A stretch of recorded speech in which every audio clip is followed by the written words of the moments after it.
Kaiser Foundation Hospital tried to kill a then employee, Teresa Estrada, and the Los Angeles Superior Court concealed it.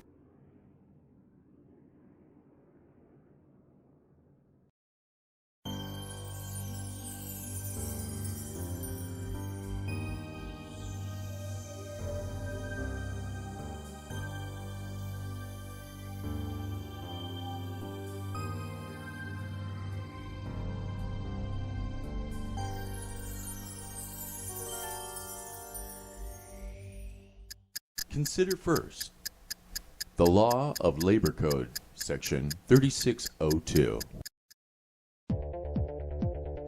Subsection A, where the conditions of compensation set forth in Section 3600 concur. The right to recover compensation is the sole and exclusive remedy of the employee against the employer.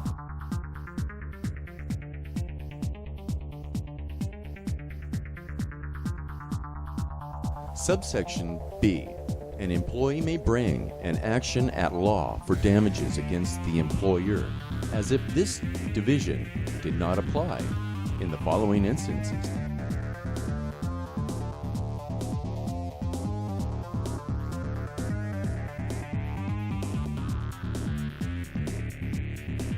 Subsection B2, where the employee's injury is aggravated by the employer's fraudulent concealment of the existence of the injury and its connection with the employment.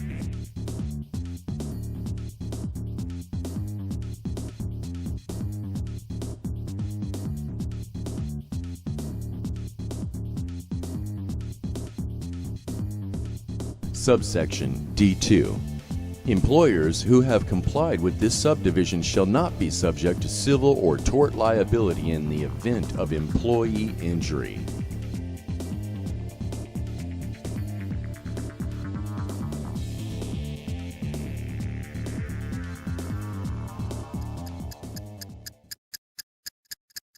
Teresa's bacterial infections were aggravated by Kaiser using the following civil codes. Civil Code, Section 5610, C1.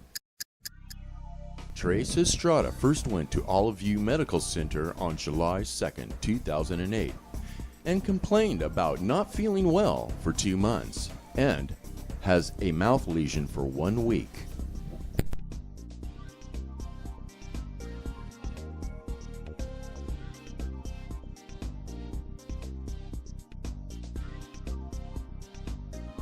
Teresa told the attendant physician that she stopped working at Kaiser 2 months prior because she thought she caught something while cleaning isolation rooms at Kaiser.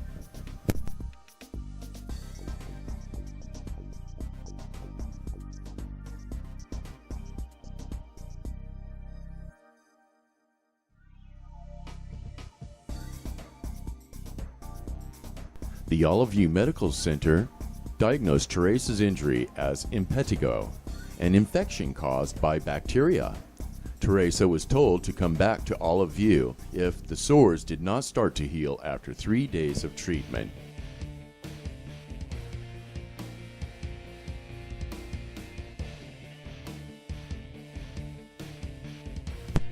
Teresa went back to Olive View on July 6, 2008, at which time she was hospitalized. She was discharged on July 10, 2008.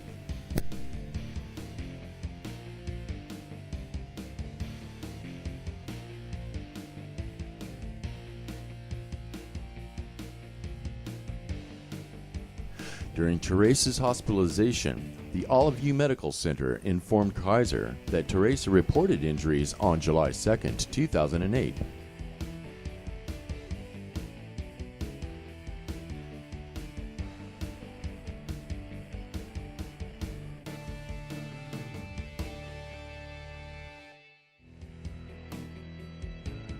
On July 2, 2008, Kaiser placed Teresa on a leave of absence.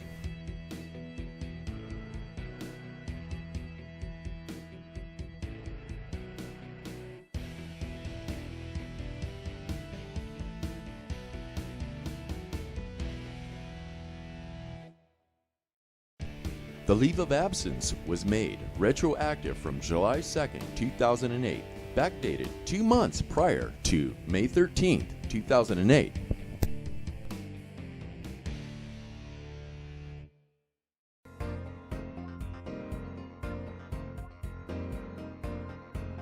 California Civil Code Section 5610, subsection C. A provider of health care may disclose medical information as follows. 1. The information may be disclosed to providers of health care or facilities for purposes of diagnosis or treatment of the patient.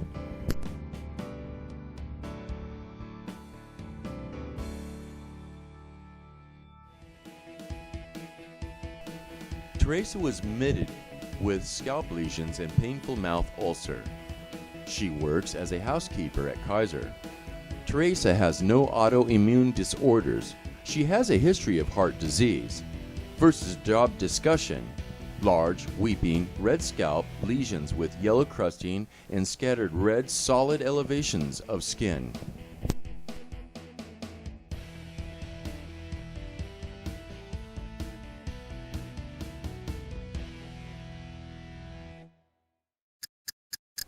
Kaiser stepped outside his role of employer and acted the role of healthcare provider.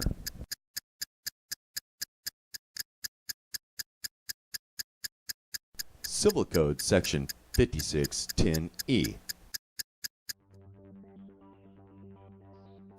Kaiser's Orientation Handbook identifies Teresa as a person lacking effective resistance to a germ, a susceptible host.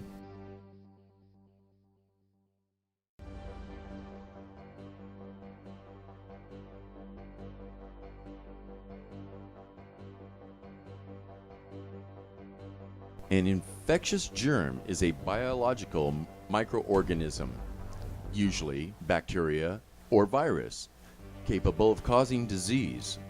Therefore, while at work, Teresa was a susceptible host to healthcare acquired infections.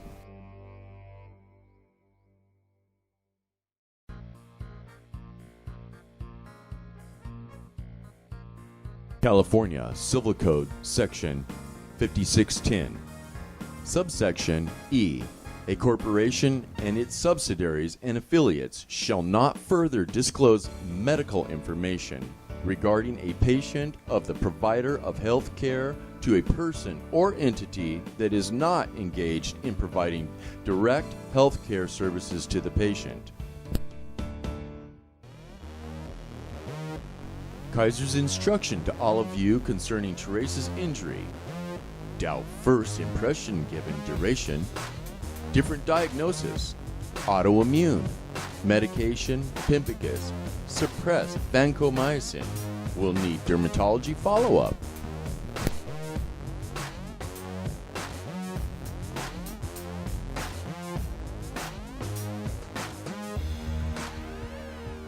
On July 9th, 2008, all of you, physician orders: discontinue the vancomycin.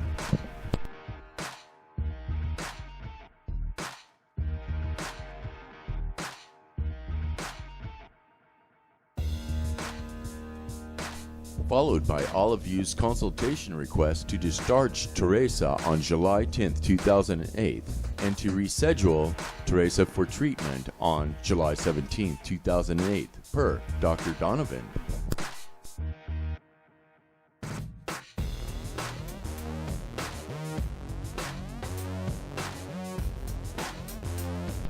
For service of July 6th through July 10th, 2008, all of you discharged diagnosis: 1. Bacterial infection due to gram-negative bacteria. 2. Bacterial infection due to staph. 3. Bacterial infection due to anaerobes. And 4. Infection with microorganisms resistant to penicillin.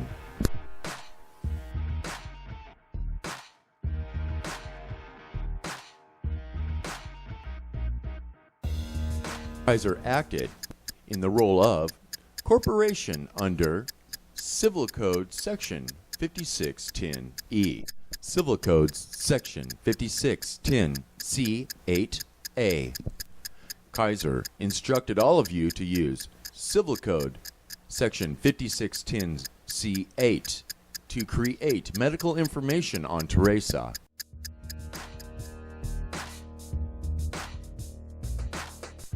On July 17, 2008, Teresa returned for outpatient treatment at All of You. All of You renamed Teresa's bacterial infection as Pemphigus vulgaris. Teresa starts prednisone, 60 milligrams daily.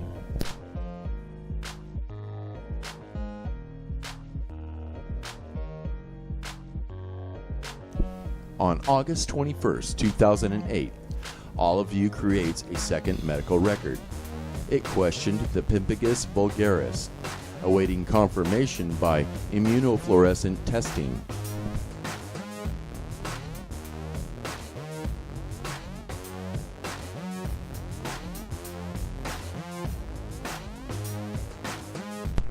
Again, the same day of August 21st, 2008, but at 4:30 p.m., All of You creates a third medical record on Teresa saying now she has Pemphigus vulgaris. Teresa left before being seen. Record reflects, "Oh, please reschedule." Employees' claim for workers' compensation benefits form was signed by Teresa Estrada on August 27, 2008 against Kaiser in Woodland Hills. Teresa claimed a staph infection as the workplace injury.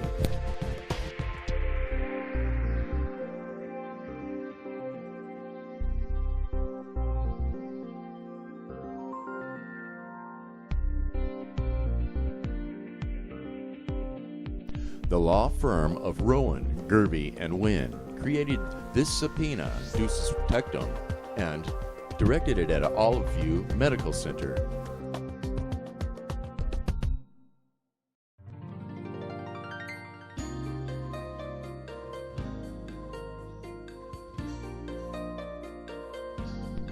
The declaration for the subpoena, which did not identify a case number, contained declaration for injuries on or after January 1st, 1990, and before January 1st, 1994.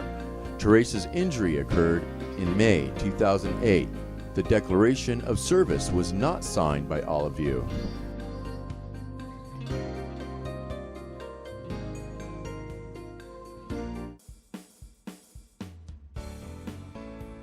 California Civil Code Section 5610, subsection C8A.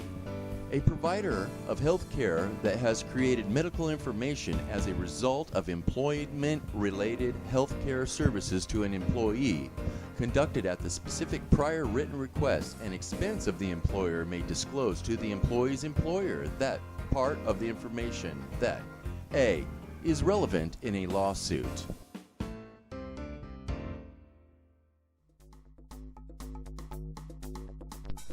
On September 10, 2008, 14 days after Teresa filed a claim against Kaiser, the Republic Document Management obtained Teresa's medical record from All of You and shipped a copy of said records to Kaiser.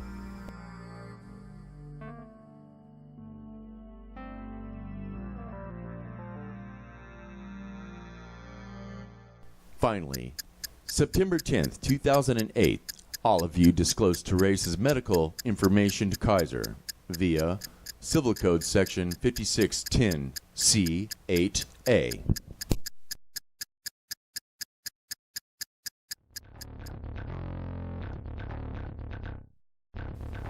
Kaiser further disclosed Teresa's medical records to Dr. Paul Grodin, a qualified medical examiner who examined Teresa on July 7, 2009.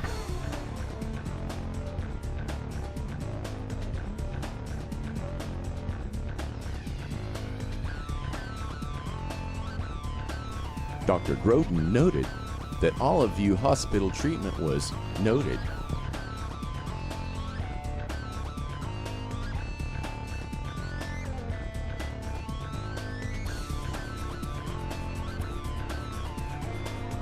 Dr. Grodin's diagnostic impression, Pemphigus vulgaris.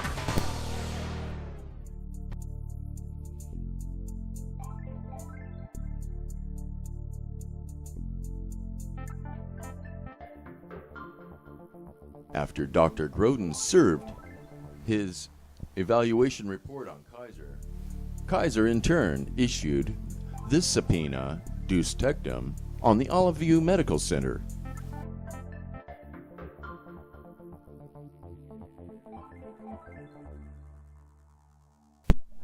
The declaration for subpoena is an affidavit for injuries occurring on or after January 1st, 1990.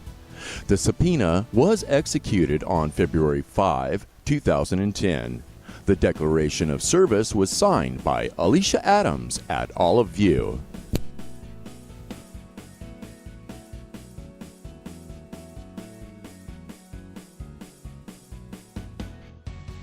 From information found in Teresa's workers' compensation claim against Kaiser, and from information found in Teresa's Olive View medical records, Teresa's ex-husband, Scott, uncovered that Kaiser intervened in the treatment of Teresa while she was a patient at Olive View in July 2008.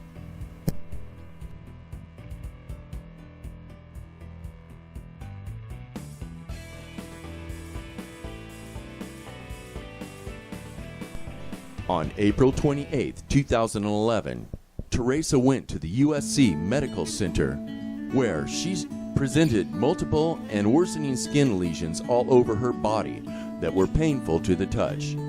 She began with oral ulcers that were painful in 2008, then started having lesions all over her scalp and since spread to the rest of her body.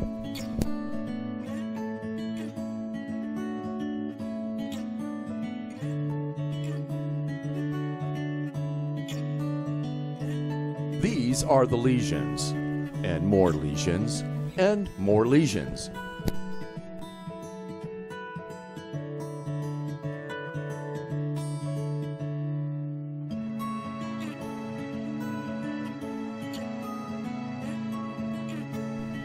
Teresa initially went to the Olive View Medical Center, where they started her on prednisone. She has since been on prednisone non-stop from 2008 until now. However, the lesions have never improved.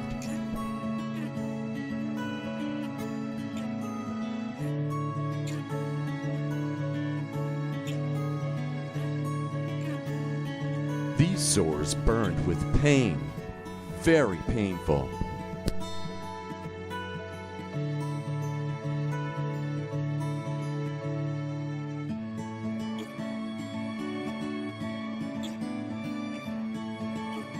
Teresa is not seen at Olive View anymore in the beginning of this year, 2011.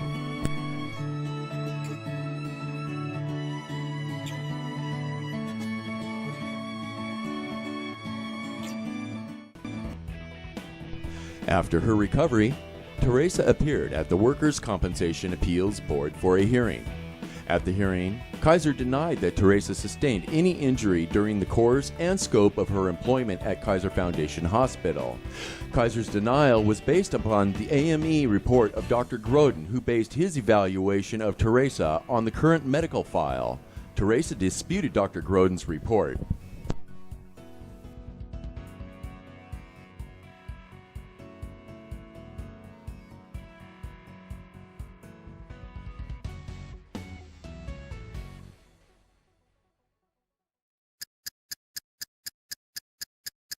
The court concealed Teresa's claim against Kaiser and dismissed the case.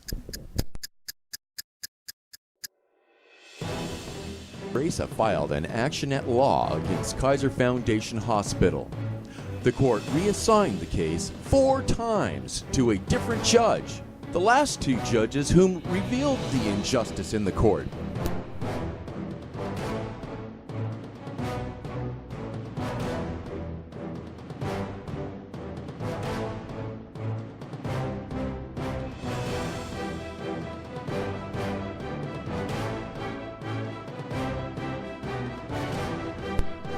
On March 5, 2013, Los Angeles Superior Court, Judge Randy Rhodes presiding, adopts the tentatives as the final rulings. All demurs except the one filed by defendant law firm of Rowan, Gervey, and Wynn are sustained without leave to amend. for all the reasons set in the tentatives. Demur of defendant law firm Rowan, Gervey & Wynn is sustained with leave to amend. Plaintiff is allowed to amend the complaint within 20 days.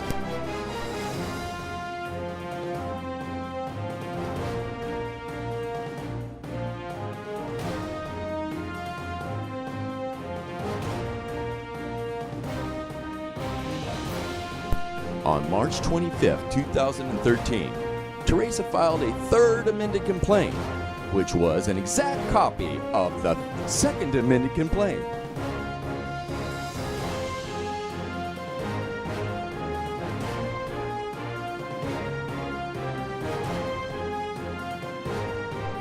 Teresa also filed a notice of appeal.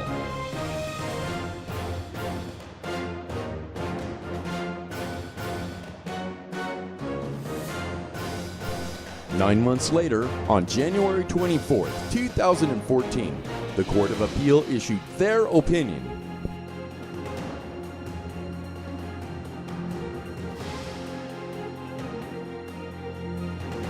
The justice is right. We conclude that Estrada has alleged sufficient facts to state a cause of action against Kaiser for intentional affliction of emotional distress. The elements of her cause of action for intentional infliction of emotional distress are given as follows.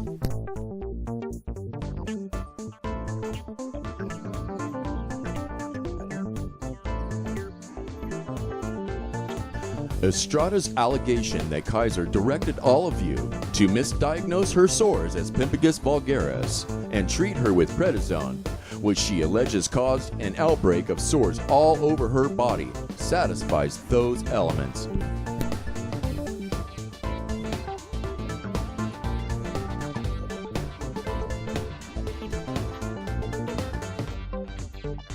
Disposition. The judgment in favor of Kaiser Foundation Hospital is reversed.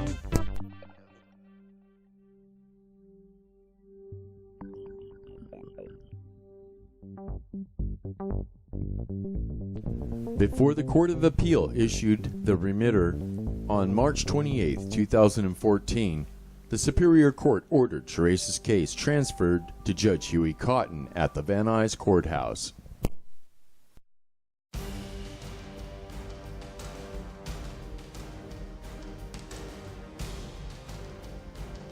On April 14, 2014, the Court of Appeal issued the remitter.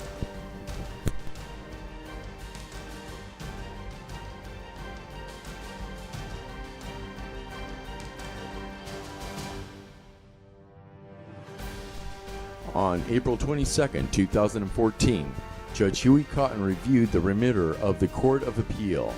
Judge Huey Cotton ordered Kaiser to file an answer to the cause of action for intentional infliction of emotional distress.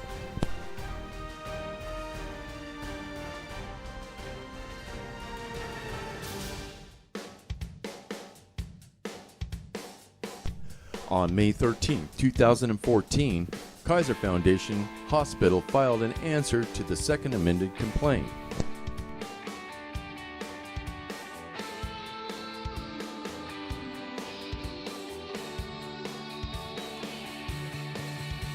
The Superior Court scheduled a jury trial to occur on October 13, 2015.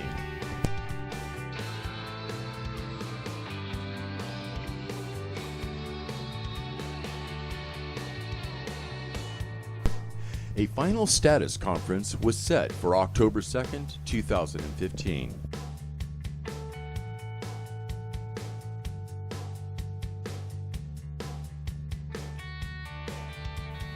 On November 12, 2014, Judge Huey Cotton granted Kaiser's motion for judgment on the pleadings of the third amended complaint.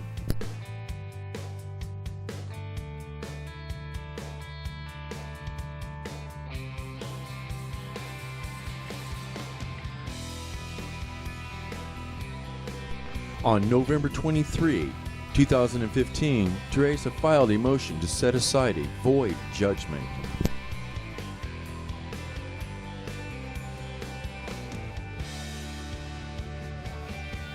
Teresa writes that the judgment on the third amended complaint is void on its face because the judgment roll reveals that the court lacked jurisdiction to further act on the third amended complaint. Teresa further claimed that after she filed her third amended complaint on March 2013, she served the third amended complaint only on the law firm of Rowan, Gervey, and Wynn.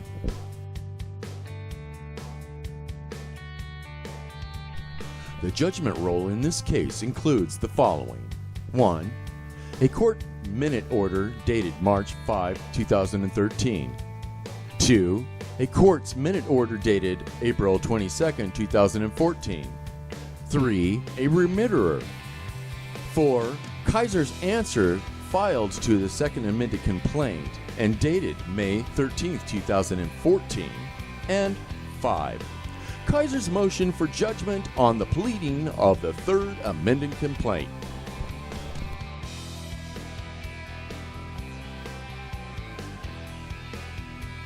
Teresa cites the Code of Civil Procedure, Section 473D. The court may, upon motion of the injured party, correct clerical mistakes in its judgment as entered.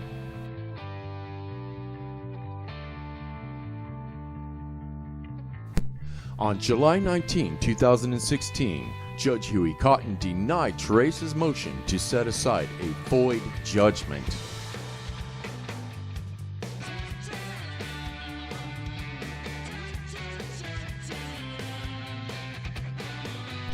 Under his discussion, Judge Cotton writes, "Plaintiff argues that the judgment is void because the plaintiff never meant to supersede the second amended complaint with the third amended complaint.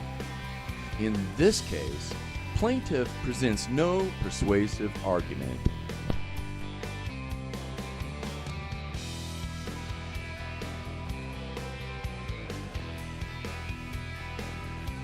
Further, Judge Huey Cotton writes, "The ruling on the judgment of the pleading was within this court's jurisdiction and supported by legal reasoning and analysis affirmed by the Court of Appeals. Plaintiff has even filed a motion for reconsideration, which was denied by this court. This motion is denied."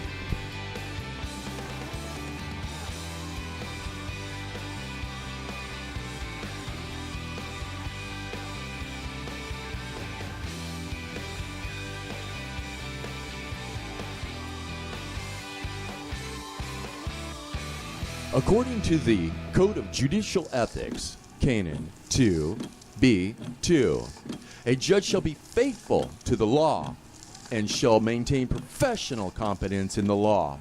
Judge Huey Cotton was not faithful to the laws of the Court Rule 5.74 and the Code of Civil Procedure, Section 588, 590, and 592.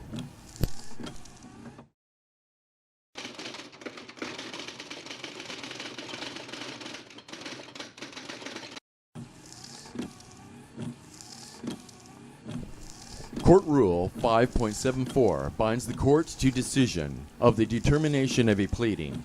The court relies on Court Rules 5.74a 1 through 4 to the determination of the personality of a pleading, stated as follows. 1. Pleading means, in part, a complaint or answer. 2. Amended pleading means a pleading that completely restates and supersedes the pleading it amends for all purposes. Judge Cotton is wrong when he declared the third amended complaint supersedes the second amended complaint. However, the third amended complaint and the second amended complaint are one and the same pleading.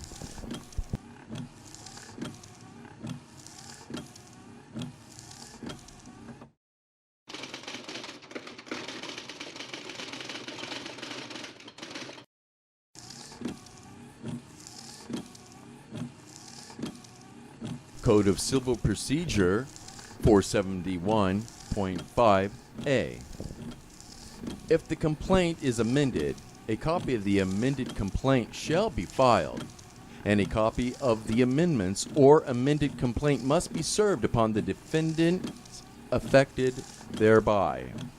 Judge Huey Cotton accepted that Kaiser filed a motion for judgment on the pleadings of the third amended complaint despite not being served the third amended complaint.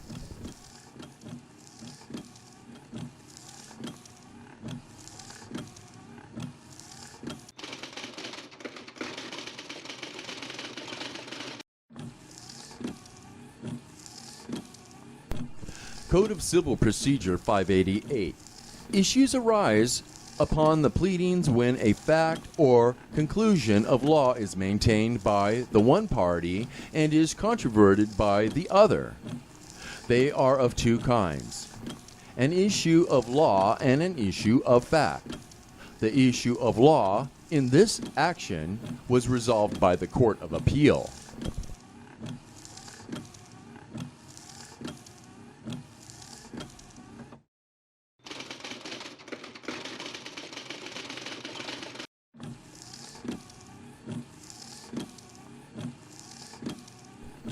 Code of Civil Procedure 590. An issue of facts arises: 1.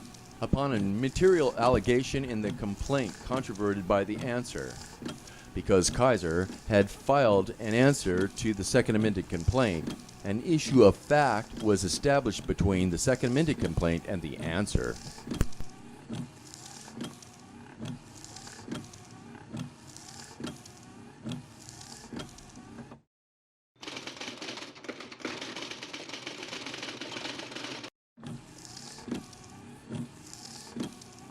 Code of Civil Procedure 592. Section 592. In actions for the recovery of damages for injuries, an issue of fact must be tried by a jury.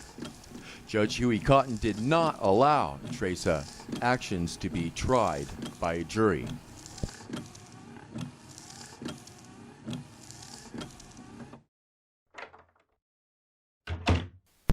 In terms of Labor Code 3602A, Teresa sustained workplace injuries of bacterial infections.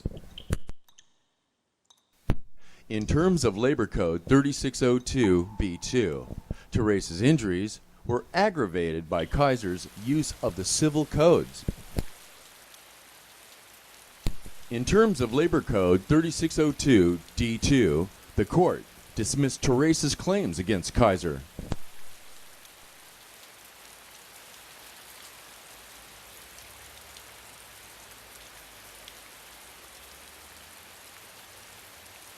Equivalent